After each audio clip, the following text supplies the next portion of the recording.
Vigiai, portanto, porque não sabeis o dia nem a hora. Pois será como um homem que, viajando para o estrangeiro, chamou seus servos e lhes entregou seus bens.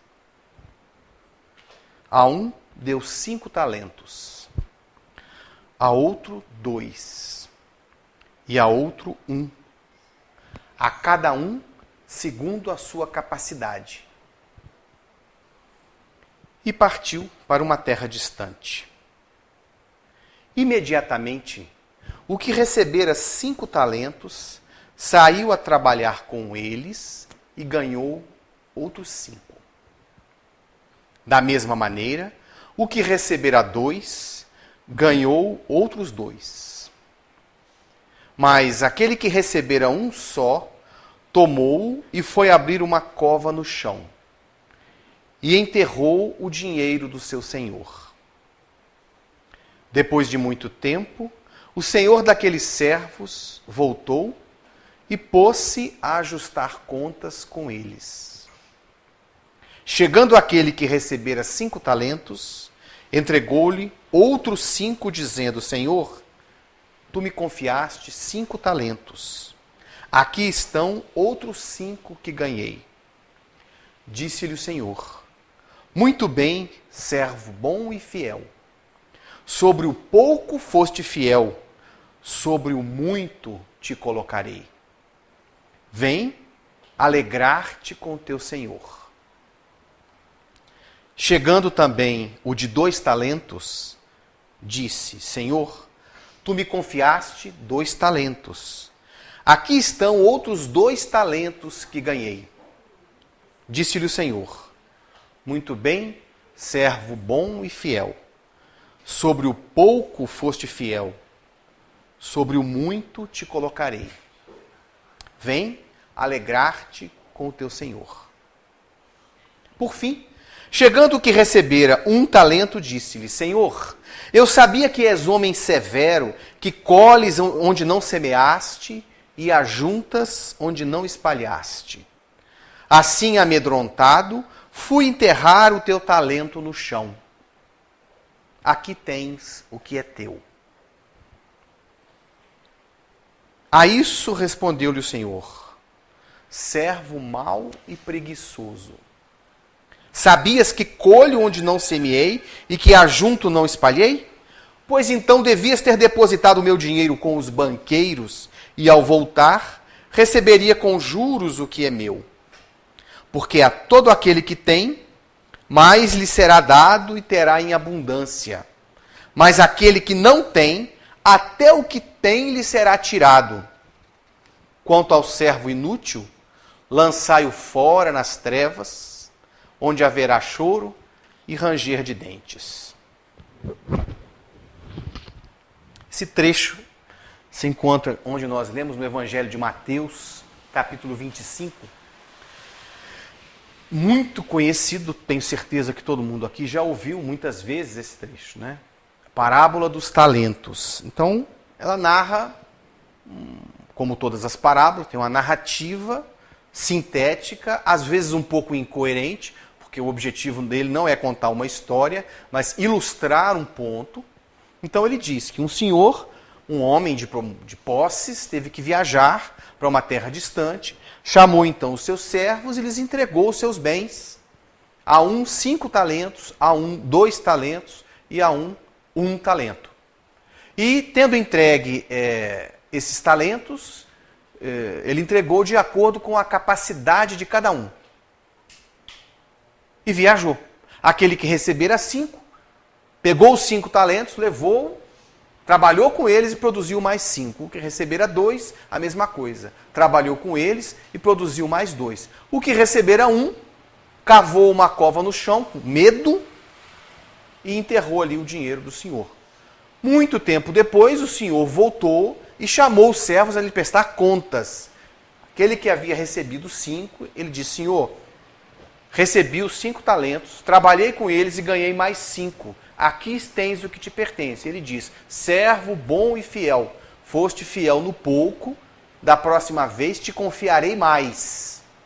participa da alegria do teu senhor.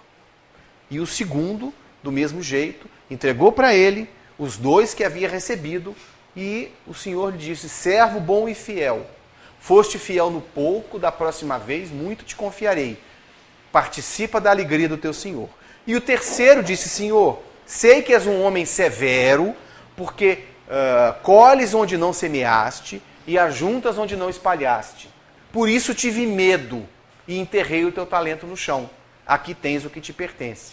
E o senhor lhe diz: servo mau e preguiçoso, se sabias que eu colho onde não semeei e ajunto onde não espalhei, devias ao menos ter confiado meu dinheiro aos banqueiros, para que eu colhesse agora com juros o que é meu. E disse: tirem-lhe esse talento, entregue para aquele que tem 10, porque aquele que tem, ainda mais lhe será dado, e ficará em abundância. Mas aquele que não tem, até o que parece ter, lhe será tirado. E esse servo inútil atirem-no às trevas exteriores, onde haverá choro e ranger de dentes. Então, parte, a gente até entende, né? Um homem viajou e tal. Alguns detalhes são um pouco obscuros, muitas vezes. Em primeiro lugar, o talento em si. O talento é uma palavra que na nossa língua significa uma aptidão, uma habilidade especial para alguma atividade, né? Podemos dizer que a pessoa tem talento para escrever, que a pessoa tem talento para a música, que ele tem talento para a matemática e assim por diante. É da nossa linguagem habitual. Mas, na verdade, esse termo se incorporou não só no português, como em outras línguas, justamente por causa dessa parábola. Na época de Jesus, talento era simplesmente uma moeda de grande valor. E por causa dessa parábola, que naturalmente todo mundo sabe que esse talento a que ele está se referindo é alguma coisa que nós recebemos. Então, a interpretação habitual é: o talento que eu recebi nessa vida é aquilo que eu sei fazer. Então, nós associamos o talento que nos é dado por Deus, especialmente para quem observa a vida sob o ponto de vista da unicidade das existências, ou seja, para quem, como a maioria das pessoas, que acredita que a mente, as aptidões, tudo isso é criado no momento do nascimento, e assim são tanto os materialistas quanto os espiritualistas que não conhecem a reencarnação.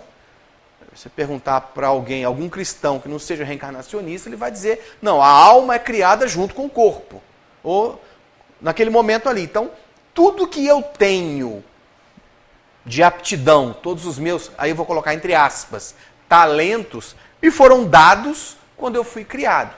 Então, se eu tenho essa ou aquela aptidão, porque Deus quis assim. Realmente, considerando que nós vivemos uma vez só, esse é o ponto de vista. Então, o talento, na nossa língua, se incorporou nesse sentido. Mas na época de Jesus, o talento era uma moeda de grande valor. O valor equivalia a 6.000 dracmas. Havia uma certa confusão, porque a dracma, a moeda ateniense, o denário, o sestércio, a moeda romana, e eles usavam essas moedas assim, havia uma cotação, não havia inflação no nível que a gente conhece hoje, os preços se mantinham mais estáveis. Então, uma dracma era normalmente quanto se pagava a um trabalhador braçal por um dia de trabalho. Era comum pagar por dia uma moeda daquela. Lembra da parábola dos trabalhadores da última hora? Aquele episódio em que um proprietário de terras vai à praça contratar trabalhadores? Mais ou menos o que acontece hoje com os boias frias. Essa prática ainda não desapareceu, né?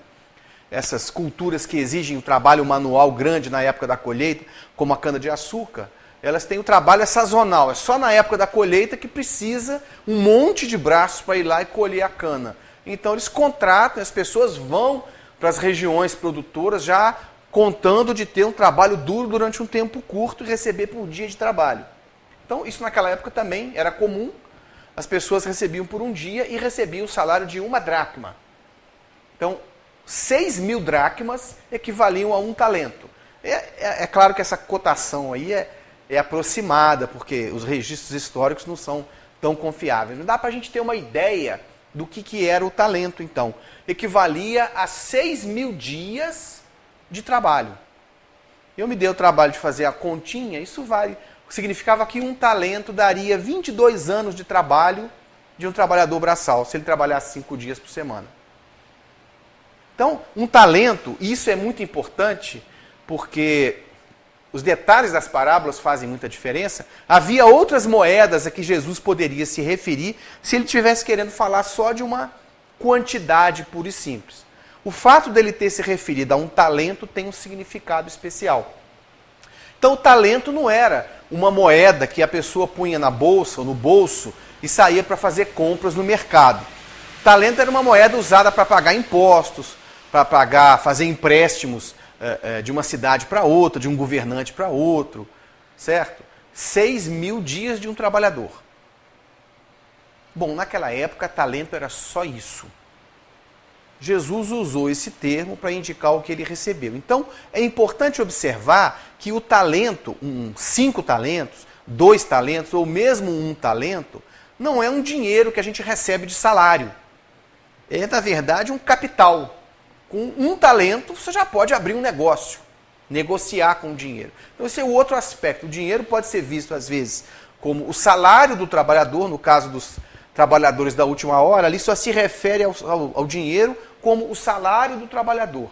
Nesse caso, o talento tem um outro sentido, tem o sentido do capital, do dinheiro, que precisa ser uma quantidade maior, através com o qual se pode abrir um negócio, com o qual se pode negociar. Posso comprar mercadoria aqui e vender ali onde é mais caro, eu posso fazer um trato, fazer um empréstimo, uma série de coisas que se pode fazer com o dinheiro, que já se fazia naquela época, ou seja, trabalhar o dinheiro. Então, quando eu quero trabalhar negociando, eu preciso da minha força de trabalho, da minha inteligência, tudo, e preciso também de um capital. Hoje em dia, se você precisa disso, se eu não tenho, eu vou ao banco e obtenho um financiamento. Se eu quiser abrir uma loja, por exemplo, né, ou abrir uma fábrica, eu vou atrás de um financiamento. Então, é esse que é o universo do talento. Bom, onde então o Senhor viaja e entrega aos servos os seus bens. Ele dá a eles uma quantidade grande, veja bem, confia a eles. Não é presente que ele recebeu. Aquilo não é salário, nem um brinde, nem um abono de Natal. É como se eu estivesse confiando a alguém uma propriedade minha. Por exemplo, se eu tiver pode ser uma carrocinha de pipoca, mas eu confio a alguém, aquilo ali é um negócio, meu meio de vida. Eu confio, empresto para alguém, toma conta disso aí para mim. Ou eu tenho um estabelecimento comercial e ou uma fazenda, ou qualquer tipo de de negócio. Então, estou confiando a ele para que ele tome conta e produza e trabalhe com ele, para depois ele me dar conta quando eu voltar. Isso é muito importante. Outro aspecto importante, que é característico daquela época, que não existe na nossa, é a figura do servo. O que é o servo? Nós não temos servo na nossa sociedade moderna. O servo é uma coisa intermediária entre um empregado e um escravo. Ele não é um bem que pode ser, como é o escravo, que pode ser vendido, comprado e vendido, mas ele também não tem a liberdade de um cidadão, de um homem livre, que pode se empregar ou sair. E nesse caso faz muita diferença, porque Jesus, em outras ocasiões, especificamente nessa mesma parábola dos trabalhadores da última hora, ele fala ali com empregados. São homens livres que estavam na praça esperando o trabalho. Então eles são contratados por um dia. Você vem, trabalha na minha vinha, ao fim do dia eu te pago. Ele é inteiramente livre. O servo não é livre. O servo mora na propriedade do Senhor e ele come da comida do Senhor, come do que se lhe dá e deve obediência e trabalho para o Senhor. Isso significa que o servo não tem propriedades dele. Ele não tem dinheiro ou não tem, nesse caso, talentos. Ele apenas trabalha com a propriedade do Senhor. Isso também é muito importante, porque se Jesus quisesse falar de um empregado, ele podia falar, porque existia empregado naquela época. Se ele falou de servo, se ele usou a figura do servo, é porque isso tinha um sentido especial também. Então esses dois conceitos são muito importantes. Demais, Jesus usou diversas vezes a relação entre um homem e seus empregados, um homem e seus servos, ou entre um pai e seus filhos, para exemplificar nossa relação com a divindade, com o pai. Nesse caso, onde a parábola se situa no Evangelho, já no finalzinho, pouco antes da paixão, naquelas últimas instruções, em que ele já vinha avisando sobre a chegada de um momento especial, de um testemunho especial. O versículo imediatamente anterior à parábola é: vigiai e orai, porque não sabeis quando virá o tempo. É um alerta. E anterior a isso é a parábola das 10 virgens, também muito interessante, que pode ser analisada no outro momento. Também um alerta para que nós estejamos preparados, ou falando para os discípulos, para que estivessem preparados, porque o tempo poderia chegar a qualquer momento. Então, ele ali oferece os talentos, e os servos, então, veja bem, o talento não é deles, ele não deu ao servo, ele confiou ao servo o talento. E aí, como nós vimos, e é interessante observar que ele confiou a cada um segundo a sua capacidade. Isso também é interessante, porque negociar ou administrar bens exige alguma aptidão. Não é qualquer um que pode gerenciar uma grande empresa ou uma grande instituição. Às vezes a pessoa que é capaz de gerenciar um pequeno negócio em que ele trabalha sozinho, não tem condições, ou não tem estudo, ou não tem capacidade, ou não tem mesmo disposição de trabalho para gerenciar um negócio maior. O outro pode ser capaz de gerenciar um negócio maior. O Senhor, nesse caso, conhece muito bem a capacidade de cada servo. E ele dá, ou melhor, confia os 5 talentos ao primeiro servo. E o Senhor tinha razão em confiar. Porque o servo vai e trabalha com aqueles talentos, e com aqueles talentos ele produz mais 5. Aquele que aqui se confiou 2, trabalha com aqueles 2 e produz mais 2. Se ele tivesse provavelmente entregue os 5 talentos para esse que recebeu 2, talvez ele não conseguisse administrar os 5 talentos com a mesma eficiência que o primeiro. Ou nem com a mesma eficiência com que ele administrou os 2. Porque se aquilo estivesse acima da capacidade dele, talvez ele se enrolasse, atrapalhasse tudo e não conseguisse trabalhar. Mas o Senhor conhecia os servos. O que Jesus está dizendo é: o Senhor conhece os seus servos e confia a cada um de acordo com a capacidade de cada um. Aquele que recebeu um é um número importante porque não existe, se é uma moeda, né? É uma moeda cunhada em ouro, não é possível receber menos do que 1 talento. A quantidade mínima de capital que ele poderia receber era 1. Se não fosse para receber 1, ele receberia 0, nada. Mas o Senhor quis confiar para ele. O que ele fez? Teve medo. Parece justo, né? Eu tenho medo. Que medo que eu tenho? Eu tenho medo do Senhor. Eu tenho medo de perder. Eu tenho medo da punição que pode sobrevir a mim. O que eu fiz? Fui lá e enterrei o talento lá no quintal. Quando o Senhor chegou, eu fiz um discurso de revolta, né? O Senhor é um homem severo, que colhe onde não plantou e ajunta onde não espalhou. Então está aqui, o seu talento tem o que te pertence. Para nós, à primeira vista, parece até um pouco duro a resposta do Senhor, né? O Senhor devia ter dado um tapinha no ombro dele e dito: puxa vida, você podia ter feito alguma coisa, mas tudo bem, né? Você ficou com medo, né, meu filho? Podia ter sido assim, né? Porque o que Jesus quis dizer com isso? O Senhor ter sido severo. Diz para ele: servo mau e preguiçoso. Se sabias que eu colho onde não semeei e ajunto onde não espalhei, pelo menos devias ter entregue o que me pertence aos banqueiros, para que ao voltar eu colhesse com juros. Isso é uma coisa para a gente pensar também. Qual o sentido disso? E aí ele pune, tira dele, manda entregar para o outro que estava com muito, avisa que aquele que tem mais lhe será dado e aquele que não tem, até o que pareça ter, lhe será tirado. Isso é muito cruel, né?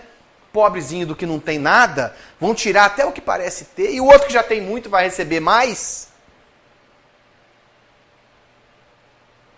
E no final ainda manda julgar ele nas trevas exteriores, onde haverá choro e ranger de dentes. O Senhor foi muito mal. Veja bem, Jesus não estava fazendo promessa, não estava contando uma história. Ele estava dando um ensinamento. A parábola é uma figura em que cada elemento representa ou simboliza algo que ele quer ensinar. Às vezes o símbolo é mais direto. No caso da parábola do samaritano, por exemplo, o ato de acolher é um ato de amor, é um ato de caridade. E é isso que ele queria exemplificar. Mostrar quem é o próximo que a gente tem que amar, segundo o mandamento. Então as pessoas representam pessoas. O samaritano representa o estrangeiro. Mas aí ele está falando num sentido mais amplo da nossa relação com Deus. Então, nós é que somos os servos. E como nós seremos tratados é como o Senhor está tratando os seus servos. Por isso é que vale a pena discutir ainda mais a questão do talento. Porque quando nós nascemos aqui na Terra, podemos pensar, o que eu recebi de Deus? Nós sabemos disso. Sabemos, mas nem sempre agimos de acordo. O Espiritismo nos ensina que nós, seres humanos, temos duas naturezas. Uma natureza espiritual e uma natureza material. Pelo corpo, nós participamos do mundo material, que é esse mundo que nós conseguimos ver, ouvir e cheirar aqui em torno de nós. Pelo espírito, nós participamos do mundo dos espíritos. Antes que alguém diga assim, nós estamos no mundo espiritual, nunca saímos dele. Nós não estamos desencarnados, mas nós continuamos no mundo, interagindo o tempo todo. Primeiro que nós aqui, uns e outros, somos espíritos.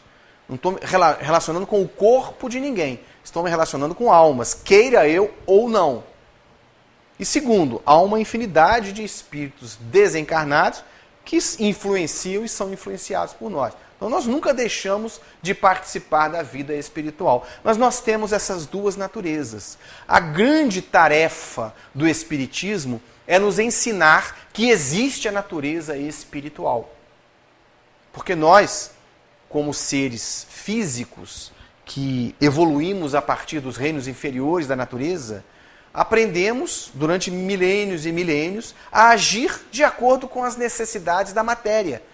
Nós, como animais que ainda somos, temos instintos através dos quais os nossos irmãos nos reinos inferiores se guiam na sua vida. Nenhum animal, por mais inteligente que seja, tem consciência das necessidades nutricionais do seu corpo. Ele sabe que ele precisa comer, porque ele está com fome. Então ele vai atrás da comida. Nós, só agora, com a ciência, com o conhecimento, é que conhecemos essas coisas.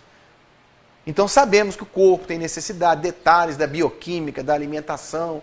Nós estudamos muito quando precisamos perder peso, né? E por aí vai, todas as necessidades que existem, nós sabemos, conhecemos. Então podemos escolher o nosso alimento. O animal come o que tem e aquilo que a natureza lhe manda comer. Se é um animal carnívoro, vai comer carne. Se é um herbívoro, vai comer capim, de acordo com o instinto. Ele não sabe que o estômago dele necessita ou pode processar esse ou aquele tipo de coisa. Nós ainda nos guiamos em grande parte por esses instintos. Nós costumamos fazer juízo dos outros a partir da aparência física deles. E mais ainda, existe um outro domínio, que é o domínio da sociedade, em que nós também, que pertence a esse mundo, e que nós transladamos para as nossas relações sociais, essas relações biológicas, materiais, puramente materiais, que nós herdamos mesmo do nosso próprio passado anterior. Então, em grande parte, nós, mesmo que nos nomeemos espiritualistas, mesmo que eu tenha já lido o Livro dos Espíritos, que eu tenha lido a obra do André Luiz, e eu conheço, se eu começar, alguém me perguntar, você acredita em reencarnação? Sim. O que você sabe disso? Eu sei muita coisa que eu li lá nos livros, eu sei que a gente reencarna, que a gente evolui, lei de causa e efeito, que eu sei que a minha trajetória como espírito, aqui é só um estágio, e eu vou passar por aqui, mas depois eu vou sair, e na verdade, até os bens materiais eu sei que eu vou ficar sem eles, né? Eu espero que não demore uns anos aí, mas eu sei que vai ficar para trás, e todas essas coisas eu sei.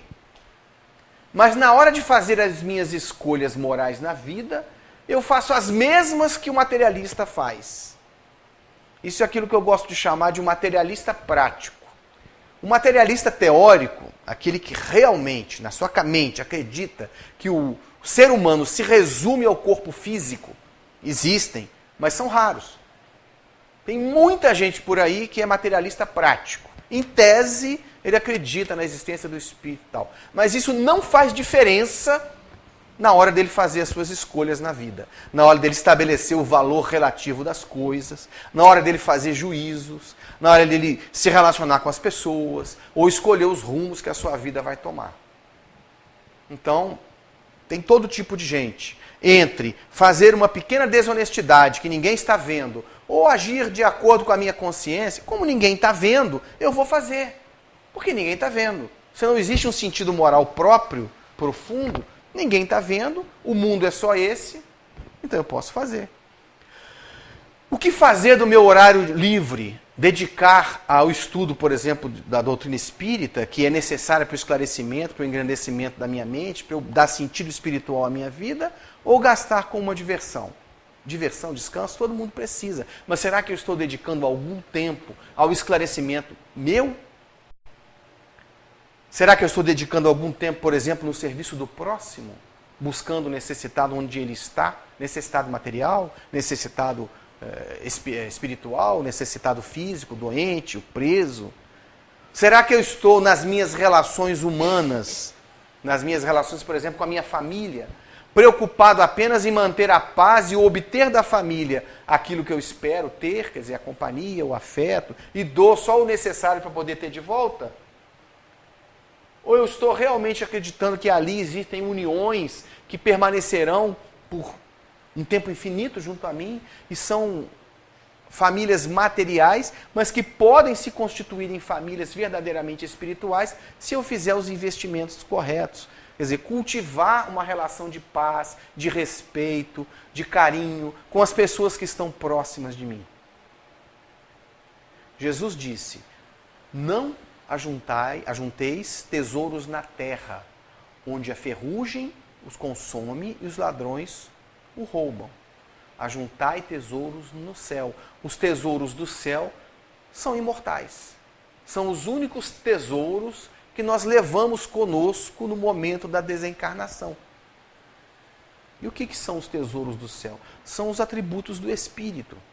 Porque os atributos do corpo, para quem cultiva o corpo físico, para quem leva, além de preservar a saúde, né, preservar a aparência física e vive em função dessas coisas, o corpo é onde estão as suas preocupações. Outros estão preocupados com os bens da matéria, sejam eles quais forem, os bens materiais, seja a minha casa, o meu carro, a minha empresa, as minhas joias, o que quer que eu tenha, aquilo ali é a fonte das minhas preocupações.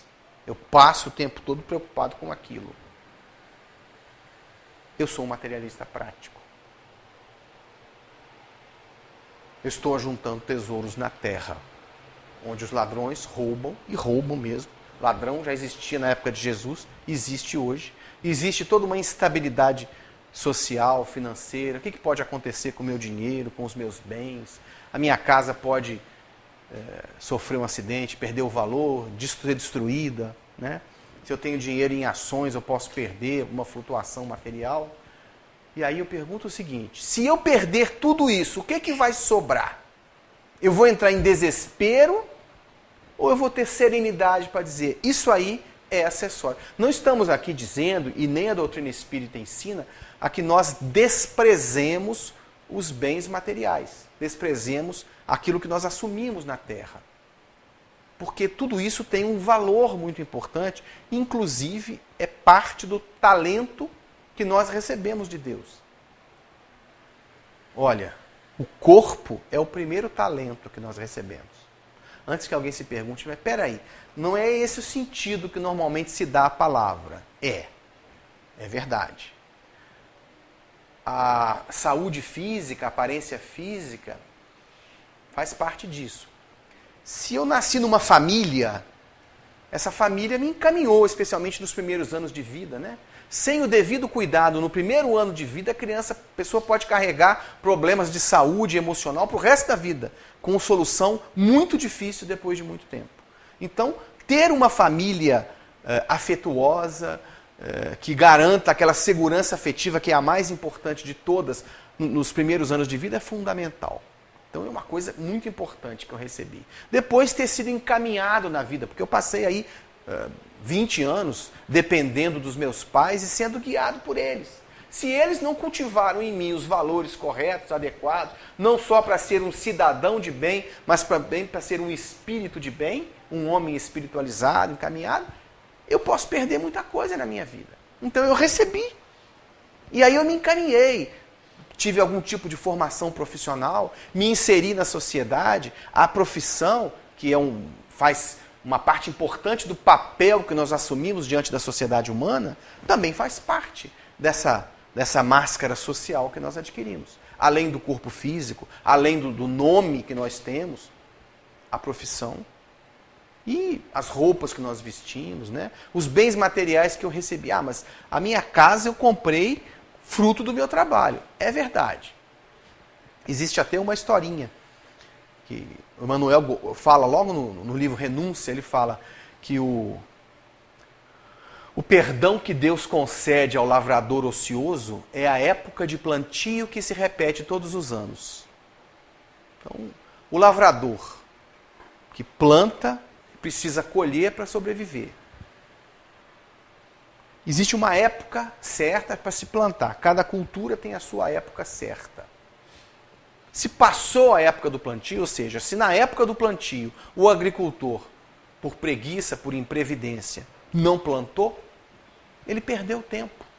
E vai passar um ano de privações. Mas no outro ano vai haver uma nova oportunidade dele plantar. E aí ele pode, mais uma vez, escolher entre trabalhar ou a preguiça, o trabalho ou a preguiça. Mas a época de plantio sempre volta. O agricultor planta, mas a época de plantio volta. Se ele perder, Deus perdoa, mas tem um ano de privações aí que ele vai passar. Olha, o que o agricultor faz para a planta crescer? Às vezes, isso cria em nós a ilusão de que nós produzimos muitas coisas. Quem já plantou alguma coisa algum dia, sabe que a partir de uma semente, muitas vezes minúscula, pode brotar uma planta grande. Um campo cheio de cereais plantado, produzindo, teve sua origem em sementes. Quem é que fez aquilo? Quem é que fez? Fui eu. Fui lá e plantei, não é? Mais ou menos, né? Por quê? Eu sei o que acontece dentro da semente para ela germinar e crescer. Eu tenho controle sobre o sol que vai nascer todos os dias, sem o qual a planta não vai crescer.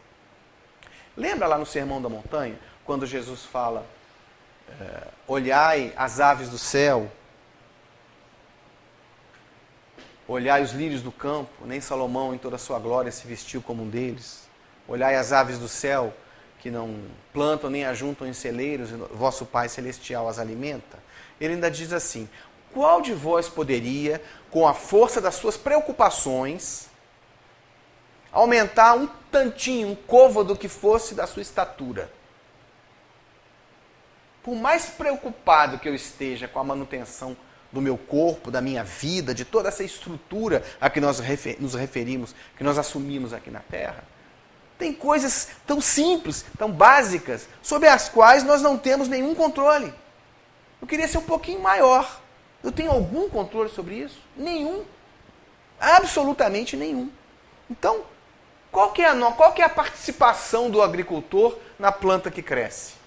É desse tamaninho assim. Ele tem que plantar, tem que adubar, tem que capinar e tem que colher. Agora, quem é que faz a chuva chover? Quem é que faz o sol aparecer lá todo dia? Quem é que criou toda aquela estrutura biológica, bioquímica, genética, que faz a planta crescer? É a vida. Algum de vocês já parou para pensar em respirar? Você lembrou de respirar hoje? Você lembrou de bater seu coração? Acabei de almoçar, agora estou preocupado, estou ocupado digerindo. Nosso corpo tem um funcionamento automatizado. Quer dizer, o que nós participamos? Uma parte pequena. Eu escolho o que eu vou comer, já é alguma coisa, né? Mas é muito pouco. Nós não temos nenhum controle sobre essas coisas. Ou muito pouco, muito menos controle do que nós achamos que temos. Qual de vós podeis, com as vossas preocupações, aumentar um côvado que seja a sua estatura? Então, essas coisas não estão sob o nosso poder. Elas nos são dadas. Ou, melhor dizendo, nos são confiadas. Então, é importante separar que, nós dissemos no início, a palavra talento se refere às aptidões. Mas, conscientes da nossa identidade espiritual, é preciso separar o que é atributo do espírito do que é atributo material, ou seja, não só do corpo físico, mas de toda a estrutura que existe em torno da nossa personalidade física para que isso aconteça. Vamos explicar melhor. É um indivíduo que tem um espírito, que tem um grande cabedal de conhecimentos, de intelecto, muito desenvolvido, que em algumas encarnações passadas já foi ou um filósofo, ou um cientista, ou um sábio, inclusive de destaque na humanidade. É evidente que nenhum grande intelectual que já tenha vivido deixou de ser um espírito com todo aquele preparo. Um sujeito muito inteligente é um espírito muito inteligente que está ali. Isso não se discute. Mas esse espírito nasceu. Ele tem um corpo. Esse corpo, para começar, tem que ter condições neurológicas, físicas, para que ele possa se manifestar. Ele tem que ter olho para ler. Ele tem que ter um sistema nervoso que é capaz de deixá-lo com serenidade para se concentrar, para poder pensar, para poder desenvolver o corpo físico mesmo na capacidade de pensar. Para quem acha que eu estou falando bobagem, pensa bem. Se um indivíduo como esse nasce num corpo com paralisia cerebral severa, por mais inteligente que ele seja, o corpo não vai permitir a ele manifestar a sua inteligência. Ah, mas inteligência ainda está uma coisa muito abstrata. Tá bom, vamos pegar um grande artista, um grande pintor. Suponha que, só um exemplo, né? um grande mestre da pintura, que tinha lá o seu domínio da técnica, vai reencarnar. Se ele não tiver a coordenação motora bem desenvolvida para poder produzir a sua obra, ele vai, talvez, dentro da mente dele, enxergar coisas que ele não vai conseguir produzir. Então, esses exemplos são alguns. Vivendo no meio espírita ao longo do tempo, nós volta e meia encontramos pessoas ou esquizofrênicas, ou com síndrome de Down, ou com algumas dessas desordens físicas que levam a limitações mentais, que são pessoas que de vez em quando aparecem com comentários brilhantes. Já vimos isso mais de uma vez. Pessoa, às vezes, que no seu dia a dia é considerada com uma limitação mental severa, mas sai aquele... Da onde que saiu aquele comentário?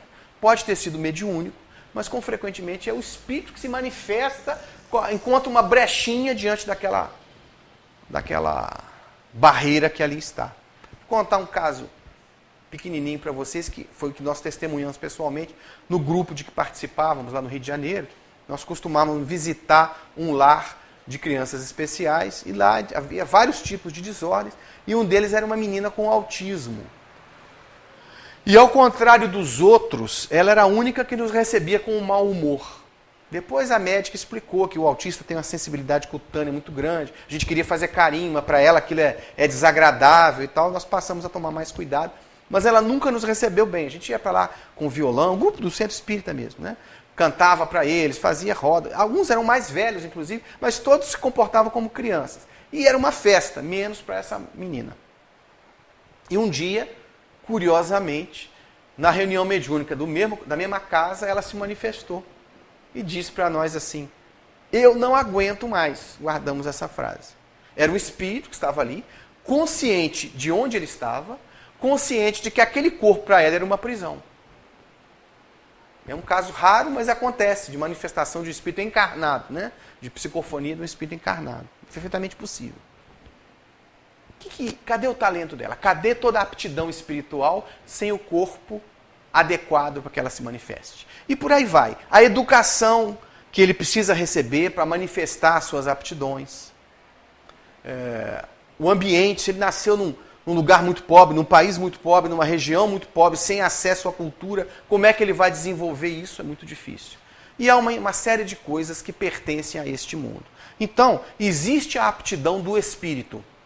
Isso, lá na parábola, é a capacidade de cada um. Isso é dele, é patrimônio do espírito, é o tesouro no céu. É aquilo que nós temos e ninguém tira, nem a desencarnação. Outra coisa é o que o Senhor nos confia, de acordo com a capacidade de cada um. E o Senhor conhece a nossa capacidade melhor do que nós. Ele sabe já. Embora nós temos liberdade de fazer as escolhas. Da mesma maneira que uma mãe olha para o filho e sabe, se eu pedir isso para ele, ele vai falar não. O filho não tem liberdade de escolha? Tem, mas a mãe conhece. Ela já sabe a figurinha que ela tem em casa. Né? Às vezes eles nos surpreendem, mas não é sempre. Mas nosso conhecimento também é limitado.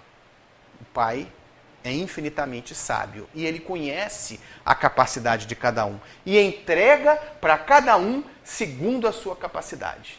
Mas eu lembro que nesse sentido nós somos servos, nós não somos empregados. O talento não é salário, o talento não nos pertence, o talento é patrimônio do Senhor. Então, o meu corpo, as oportunidades de que a vida me cercou, desde a minha família que me gerou, até aquelas oportunidades que aparecem ao longo da vida. E antes que a gente diga, eu me construí, mas e aquela pessoa que te ofereceu aquele trabalho naquele momento? E aquela ideia que te veio naquela ocasião? Tudo isso é construído. A nossa vida, nós não podemos aumentar um côvado da nossa estatura com as nossas preocupações. A única coisa que nós podemos fazer é trabalhar fielmente com aquilo que nos é confiado. Uns recebem 5, outros recebem 2. Mas o que recebe 5 produz outros 5, o que recebe 2 produz outros 2. Mas todos são chamados às contas. E é muito interessante no texto evangélico, porque o que o Senhor diz para esses dois é exatamente a mesma coisa. Servo, pega depois lá no capítulo, vocês vão ver. Servo bom e fiel, foste fiel no pouco, da próxima vez te confiarei mais. Participa da alegria do teu Senhor. Exatamente as mesmas palavras para aquele que produziu 5, para aquele que produziu 2. Por quê? Porque o Senhor não está preocupado com a nossa capacidade. Ele está preocupado com a nossa fidelidade. A recompensa não é ao servo de muita capacidade. A recompensa é o servo fiel. Todos os dois são com os mesmos termos convidados a compartilhar da alegria do Senhor. Se eu sou capaz de gerir 5 bens, os 5 talentos, o Senhor vai me entregar, me confiar os 5 talentos. Eu vou realizar uma grande obra nesse mundo. Chico Xavier deve ter recebido uns 6, né? O Gandhi também. Nós começamos a olhar para essas pessoas. Nós não precisamos nos preocupar, porque nós não somos capazes de fazer o que eles fazem. Nem o Senhor está nos exigindo que faça o que eles fazem. Eles são servos de grande capacidade. Mas o que não deu conta não foi o que recebeu muito. O que não deu conta, o infiel, o mau, o preguiçoso, foi aquele que recebeu pouquinho. Porque esses não podem receber muito. Esses ainda estão exercitando a sua capacidade de servir. E não de criticar, e não de se queixar, e não de ter medo. Senhor, sei que és um homem severo, que colhes onde não semeaste. Que termos são esses? São termos de alguém que não está olhando para si, não está acreditando na sua capacidade e não está tentando investir na sua capacidade. Ele não está nem um pouquinho preocupado com a vontade do Senhor, que lhe confiou, e da sabedoria do Senhor, que lhe confiou aquele talento. Ele está preocupado com o seu comodismo, com as suas necessidades, preocupado com a sua revolta. Ele olha para fora. O Senhor é severo. O outro diz, com muito mais capacidade que ele, diz: Senhor, trabalhei com os teus bens, aqui tenho o que te pertence. E nós, com muita frequência, nos colocamos exatamente assim. Quem nunca reclamou da vida aqui? Começa a pensar nisso agora. A gente acha que parábola é um negócio que está lá atrás. A mensagem de Jesus é viva. E ela é viva porque ela está presente na nossa vida. E ainda estará por muito tempo, por muitos milênios. 2000 anos. Quantas vezes qualquer um de nós aqui já escutou esse mesmo trecho de Mateus que nós lemos no início? Em quantas línguas diferentes ao longo das muitas encarnações? E a gente fica assim, nunca tinha pensado nisso. Demora? Nós demoramos a entender. Mas recebemos os talentos. Temos capacidades diferentes, mas temos o talento. E quem melhor do que o Senhor para conhecer a nossa capacidade e nos dar segundo o nosso talento? Então, talento para um espírita não é apenas uma aptidão. A aptidão tem dois aspectos. Tem aquela parte que é do espírito, o que eu sei fazer, o que eu aprendo, a minha capacidade, seja o que for em qualquer atividade humana, a minha capacidade de amar, inclusive, minha capacidade de perdoar, a minha paciência, tudo isso é atributo do espírito. Mas não poderá se manifestar se as condições materiais não forem adequadas, a começar pelo corpo físico. Então, passemos a pensar assim: eu sou um servo do Senhor. Eu recebi talentos. Não cabe a mim olhar para o lado para quem que recebeu mais. O servo fiel não está preocupado com isso. Por que ele recebeu mais? Porque ele tem mais capacidade. Qual o problema? Se você está em evolução, um dia você vai ter capacidade igual a ele. E como é que eu vou ter? Trabalhando e sendo fiel. Por que ele diz? Foste fiel no pouco, da próxima vez te confiarei mais. Olha a evolução espiritual aí. A sua capacidade vai aumentar. Tá certo? Sendo fiel, a minha capacidade aumenta. Eu exercito o meu trabalho e da próxima vez ele vai me confiar mais. Mas se ao contrário, eu enterro o talento, e de que maneira nós enterramos o talento? Essa expressão também é corrente na língua, né? Muita gente fala, fulano está enterrando um talento. A gente diz uma pessoa de grande capacidade que não faz nada com aquilo, que não produz, que não produz, seja qual for, né, a atividade humana. Quanta capacidade desperdiçada. Não é só a capacidade, não. A oportunidade também. Eu pude estudar, me formei por uma profissão, mas eu prefiro ficar à toa. Eu recebi uma tremenda oportunidade de trabalho, mas eu não quero fazer conta. Tem uma família que eu formei e um dia eu desprezo aquela família, abandono a família por uma aventura. Olha ali o talento sendo jogado fora. Oportunidades de trabalho são muitas. São tantas que a gente até se perde. Aí dá a impressão assim, mas eu não posso pegar tudo que me aparece. Cada um sabe, inclusive, o balanço entre trabalho e repouso. Mas os espíritos dizem que o limite do trabalho é o limite das forças. Então, é preciso que cada um tenha a sua própria análise, né, do que é capaz de fazer. E ninguém pode ser a consciência de ninguém. Cada um sabe o que recebeu. O talento nos é confiado. O Senhor confia a cada um segundo a sua capacidade. E os que recebem muito são os mais experimentados, produzirão com os talentos. E é interessante que no final, como nós dissemos, o servo não tem bens próprios. Então, naquele momento ali, no papel de servos, o talento, todo o talento é devolvido. Prestação de contas pode ser em muitos momentos. Ali diz, o Senhor viajou para uma terra distante. Tem um momento que nós somos entregues à nossa própria resolução, à nossa própria vida. Ao final dessa viagem, o Senhor vem e chama os servos às contas. Todos prestam contas.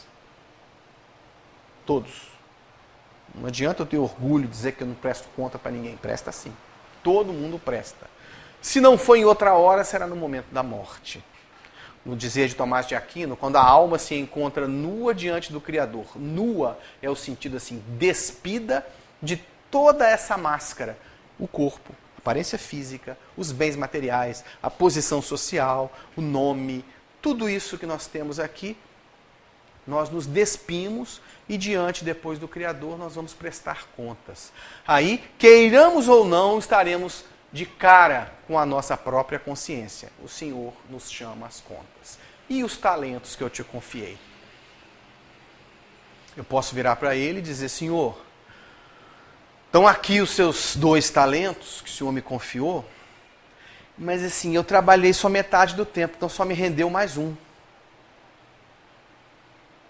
Ele não vou ouvir dele a mesma coisa que o outro. É, meu filho, então volta lá para trás, corre atrás e vai trabalhar depressa. Vai chegar uma oportunidade nova, mas vai doer mais, porque a oportunidade que Deus confere, o perdão que Deus concede ao lavrador ocioso é a época de plantio, que se repete todos os anos, só daqui a 1 ano. Por 1 ano você vai passar privações, porque não aproveitou a oportunidade de trabalho. Então eu posso voltar lá com um talento só, eu ser um servidor só, meio fiel. Lá no livro Os Mensageiros, não sei se alguém, no livro Missionários da Luz, tem um diálogo que o André Luiz entabula lá, um daqueles diálogos que eles ensinam um monte de coisa, né? A obra de André Luiz é cheia disso, ele fala sobre os espíritos completistas. Todo mundo já deve ler, ter lido e lembra desse conceito, né? Os espíritos que efetivamente completam todo o seu programa na reencarnação. É uma minoria, é uma quantidade mínima. A maioria de nós não entrega os talentos trabalhados de acordo com o que o Senhor esperava de nós. Então, se eu já perdi muito tempo na minha vida, especialmente se esse tempo já foi um tempo grande, né? Que época da vida que eu estou no início, estou no final, ninguém sabe se está no final, né? Não sabeis quando virá a hora.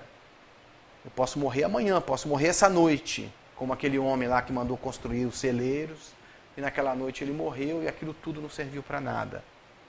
Porque ele havia juntado tesouros na terra, e os tesouros na terra, em algum momento, que nós não sabemos qual é, vai ser tirado de nós. Mas o que nós fizemos com eles, isso é nosso.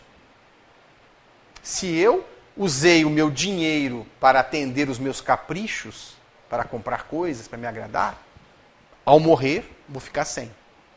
Mas se eu usei esses bens para aplacar as dores, para saciar a fome de alguém, para atender a necessidade de alguém, a felicidade que isso me causou, a gratidão daquela criatura, isso ninguém me tira. Eu posso morrer, que às vezes ele vai estar rezando por mim, mesmo que eu não mereça. Lembra do André Luiz? Que ele tinha ali meia dúzia de consultas que ele... Não, meia dúzia não, era um número maior. De consultas que ele havia dado de graça. Como ele mesmo diz, por troça. Não foi nem assim com um espírito de abnegação, não.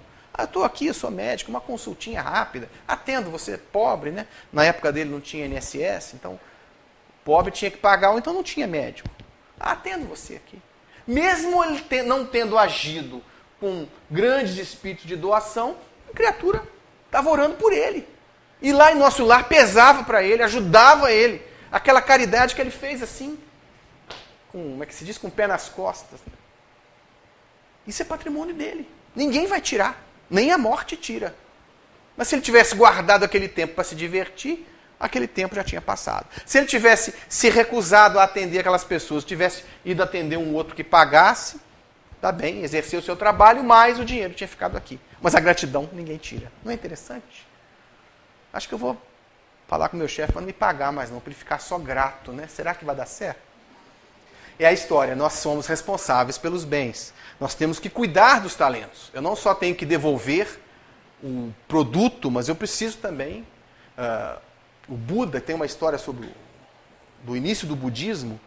O Gautama viveu até os 30 anos, segundo a tradição budista conta, num palácio cercado de fartura e de felicidade, porque o pai não queria que ele conhecesse o sofrimento, por causa de uma profecia que havia sido feita no início da vida dele, de que ele seria ou um grande guerreiro ou um grande santo. O pai, que era um rei guerreiro, queria que o filho fosse também um guerreiro.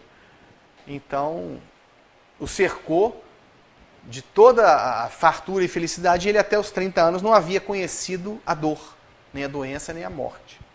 Aí ele resolveu um dia saiu daquele palácio e viu um homem doente.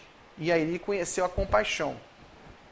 É claro que era o Buda, né? A gente, se visse um homem doente pela primeira vez, a gente ia sentir nojo, ia sentir horror, essa vontade de sair correndo. Ele não era qualquer um. Aquele homem encarnado sentiu. Então ele caminhou, foi buscar a iluminação, e tem toda uma história por trás. Mas o episódio que é interessante, a certa época, ele viveu com os faquires, que ainda existe lá na Índia. É um grupo de pessoas que pretendem engrandecer o espírito pela mortificação da matéria. Então nega-se a matéria, então eu como o mínimo possível e produzo inclusive sofrimento no corpo mesmo, certas autoflagelações, para que através da dor eu consiga iluminar o espírito. Essa era a disciplina deles. E um dia ele estava lá, depois de um tempo caminhando com esses homens, e ele meditando à beira de um rio, ele vê passar um barco, e nesse barco estava um professor de música com o seu aluno. E estava ali ensinando um instrumento de corda. E o professor disse para ele o seguinte: se você deixar a corda frouxa, ela não toca. Mas se você esticá-la demais, ela arrebenta. E ele entendeu. Aí que ele elaborou a doutrina do caminho do meio. Ou seja, o corpo, eu não posso viver em função do corpo, mas eu também não tenho direito de desprezar o corpo. Chegar do lado de lá, é uma pena que o irmão tenha vindo pelo suicídio. Lembra do André Luiz lá também? Suicídio, abusou da comida, não dormia direito, bebia demais, e fumava. Claro, perdeu aí uns anos de vida, então foi suicídio. Mas não é para valorizar o espírito, mas nós não podemos crescer e evoluir espiritualmente sem a oportunidade da terra. Então todos os talentos são para serem cuidados. Finalmente, aquele que se revolta diante do Senhor e se recusa a dar continuidade à própria vida, veja bem, o nosso destino como filhos de Deus é a perfeição. Não temos escolha a respeito disso. Nós somos criados para isso. Eu posso sim me revoltar e assentar aqui, pegar o meu talento e enfiar ali embaixo, revoltado contra as forças da vida que me impelem ao crescimento. Porque o Senhor não nos convida para o sofrimento, Ele nos convida para a felicidade. Mas a verdadeira felicidade, não a felicidade ilusória. A minha paz vos deixo, a minha paz vos dou. Não dou como o mundo dá, a paz dele, que Jesus ensina. Olha, essa é a felicidade para a qual Ele nos convida. Mas se eu me revolto e me recuso a assumir aquele jugo leve e suave que Ele propõe, o que acontece? Tudo aquilo que eu tenho me será tirado. Será confiado a outro que ainda tem mais, e eu vou ficar sem nada. E serei atirado para as trevas exteriores, onde haverá choro e ranger de dentes. O sofrimento do servo que não aproveita a sua oportunidade é muito grande. É o mergulho nas trevas. A treva é a escuridão da própria consciência, em que ele se encontra ali depois de uma vida desperdiçada. É um destino que nenhum de nós deseja, mas que pode acontecer. Mas, melhor de tudo, a escolha é nossa. O Senhor nos confia sempre. Se vamos ser fiéis e trabalhar com os talentos e produzir bens do céu com eles, ou se vamos enterrá-lo no quintal com medo. Lembra, medo não é justificativa, segundo Jesus. Eu tive medo. Trevas exteriores. Eu tive medo. Medo não é justificativa. Faz da tua parte, que o céu te ajudará. Muita paz.